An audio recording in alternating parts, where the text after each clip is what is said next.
Welcome back, everyone.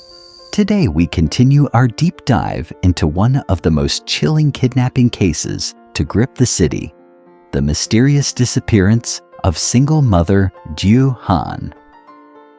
As the investigation intensifies, the police close in on a man named Chin, a figure whose involvement at first glance seems questionable. But as you'll soon discover in this case, no one is as innocent as they seem. After days of searching, authorities finally tracked Chin down to a hidden location on the outskirts of town. When officers arrived, Chin appeared confused, even alarmed. He adamantly denied having anything to do with the case, but denial means little when there's an official summons in hand. The police issued a warrant and escorted him to the station. With a dazed look on his face, Chin went quietly, perhaps believing that cooperating would clear his name. Inside a dimly lit interrogation room, tensions quickly escalated. Sitting across from him was Fook, another man already under suspicion. And what happened next was a classic case of he said, he said. Fook wasted no time. He pointed the finger squarely at Chin, accusing him of orchestrating the entire kidnapping. Calmly, yet firmly, he painted Chin as the mastermind, the man who'd been pulling the strings all along. But Chin wasn't about to go down without a fight. He slammed back with equal intensity, calling himself the real victim in this situation. He claimed that Fook had lied, twisted the truth, and was trying to frame him for a crime he didn't commit. The room pulsed with tension. The detective finally leans forward. "Let me get this straight," he says. "You're both denying responsibility, and yet both of you are throwing accusations like confetti at a wedding. So which is it? Who came up with the idea to abduct Ju Han?" No answer. He tries again. "Fook, if Chin forced you into this, now's the time to say it. We can protect you. But if you're lying, if either of you is lying, things are about to get a hell of a lot worse." Fook exhales eyes, flicking to the camera in the corner of the room. "He told me she was going to ruin his life," he mutters. "Said she was going to take everything from him. His job, his reputation. He was desperate." Chin laughs again, this time with more anger. "Desperate? You are the one who's got a gambling debt the size of a mountain. Don't act like you did this for me. You did it because you were broke and needed someone to blame. Enough." The detective barks, slapping the folder on the table. "Here's what we know," he says, opening the folder and flipping through photos. Grainy surveillance shots, phone records, financial statements. "We've got footage of both of you near her apartment the night she vanished. We've got phone calls, messages, witnesses. You want to play the blame game, fine, but someone is going down for this." He locks eyes with Fook. "You tell us everything right now, and you might walk out of here with a deal." He turns to Chin. "You keep denying, keep dancing around the truth, and you'll go down as the ringleader. And trust me, the judge won't show mercy to the mastermind of a kidnapping." There's a long pause. Then Fook leans back, suddenly quiet. "Get me a lawyer," he says. Chin, still seething, mutters under his breath, "Coward." The detective sighs, signaling for officers to separate them. As they're escorted to different rooms, both men cast glances at each other, not of fear, but of betrayal. Somewhere in that room, the truth exists. But neither of them is willing to give it up without a fight. After the intense, late-night interrogation of suspects, Fook and Chin investigators weren't satisfied. There were still too many holes, too many inconsistencies in their stories. And one critical question remained unanswered. Where did Qin go before he was apprehended? And more importantly, was he hiding something or someone? So the next morning, law enforcement paid a visit to Qin's home, hoping to dig deeper. Detective stepped out of the vehicle first. He was a man of few words, but when he spoke, people listened. His boots hit the pavement as he approached the small gate flanked by 2 officers. He called out, voice firm but polite. "Hello, anyone home?" There was a pause, then the front door creaked open, revealing an older woman in a simple blouse and house slippers, startled, confused.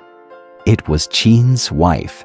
She looked them up and down, then spoke, her voice shaky.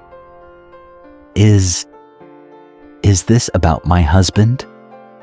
Is he in trouble?" Detective nodded gently, flashing his badge. "We're here to ask a few questions, ma'am. About Mr. Qin? May we come in?" She led them through the narrow hallway into the back of the house, into the room where Qin used to spend most of his time. A small, cluttered office bedroom hybrid. An old laptop sat half open on the desk, its screen dark. There were receipts on the floor, a few drawers left ajar. Detective scanned the space, then turned to her. "When was the last time you saw your husband?" The woman hesitated, clearly trying to recall. "It's been a few days now. Maybe more. He left in a rush, didn't tell me where he was going." And she swallowed hard. "He took some of my money." That caught the detective's attention. "How much?" he asked, stepping a little closer. "About 20 million zhong," she said, almost in a whisper. "It was cash. I kept it hidden in the back of the wardrobe. He knew it was for our medical bills." "And when did you notice it was gone?" "Right after he left," she replied. "I didn't think he'd been arrested. I thought maybe he just ran away.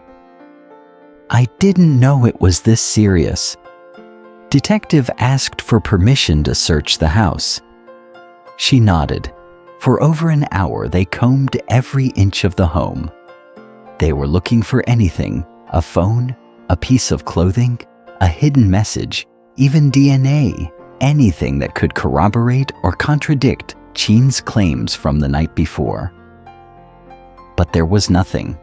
No signs of blood. No clothing tied to Juhan. No maps. No burner phones. No tracking devices.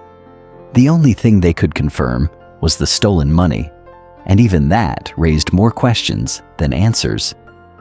If Qin wasn't guilty, why take the cash and disappear for days? And if he was innocent, what was he running from? The silence of the room screamed louder than any words. As of now, Juhan and Thand remain in the dark, unaware of the full scale of the danger that still surrounds them. They're alive, yes, but free, not entirely. Emotionally, they're still trapped in the nightmare they were dragged into, and it's far from over. With both suspects in custody and stories that refuse to align, one haunting question continues to echo through the minds of investigators. Who is really behind all of this? Is it Qin, the man who disappeared with stolen money only to deny everything under the bright glare of interrogation lights?